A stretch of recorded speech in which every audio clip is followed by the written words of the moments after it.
നമസ്കാരം. മാന്യ പ്രേക്ഷകർക്ക് നമസ്കാരം.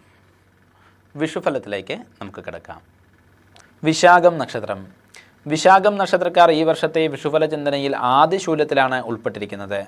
അതുകൊണ്ട് തന്നെ വിഷുഫലം ഇവർക്ക് ദോഷകരമാണ്. വൃശ്ചികം രാശിക്കാരെ അപേക്ഷിച്ച് തുലാം രാശിയിൽ ജനിച്ച വിശാഖം നക്ഷത്രക്കാർക്ക് ദോഷഫലം താരതമ്യേന കുറവായിരിക്കും. കർമ്മരംഗത്ത് പുതിയ അവസരങ്ങൾ വന്നു ചേരുന്നതാണ്. ഭാവിയെ മുൻകൂട്ടി കണ്ടുകൊണ്ട് പുതിയ ചില പദ്ധതികൾക്ക് തുടക്കം കുറിക്കുവാനും സാധിക്കും. പൊതുരംഗത്തിൽ പ്രശസ്തിയും അംഗീകാരവും നേടിയെടുക്കുവാൻ കഴിയും. പുതിയ ഭവന നിർമ്മാണ യോഗത്തിനും വാഹന ലാഭത്തിനും ഇടയുണ്ട്.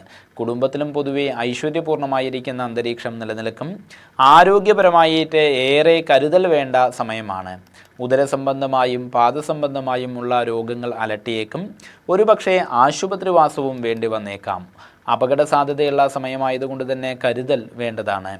അനാരോഗ്യകരമായിരിക്കുന്ന തർക്കങ്ങളിൽ നിന്നും ഒഴിഞ്ഞു മാറി നിൽക്കാൻ ശ്രദ്ധിക്കണം. ആവശ്യമില്ലാതെ ആളുകളുടെ ശത്രുതകൾ സമ്പാദിക്കുവാനും ഇട കാണുന്നുണ്ട്.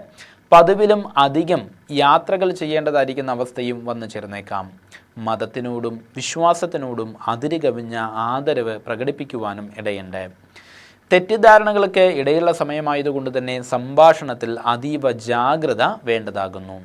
ദോഷപരിഹാരാർത്ഥമായി ദേവീക്ഷേത്രത്തിൽ ജന്മനക്ഷത്രം തോറും ഭാഗ്യസൂക്ത പുഷ്പാഞ്ജലി വഴിപാട് നടത്തി പ്രാർത്ഥിച്ചു വരുന്നതും പത്മാവതി യന്ത്രം ദേഹരക്ഷയായിട്ട് ധരിക്കുന്നതും ഗുണകരമാണ്. എല്ലാവർക്കും നന്മ വരുത്തുവാൻ സർവേശ്വരനോട് പ്രാർത്ഥിച്ചുകൊണ്ട് നിർത്തുന്നു. നന്ദി, നമസ്കാരം.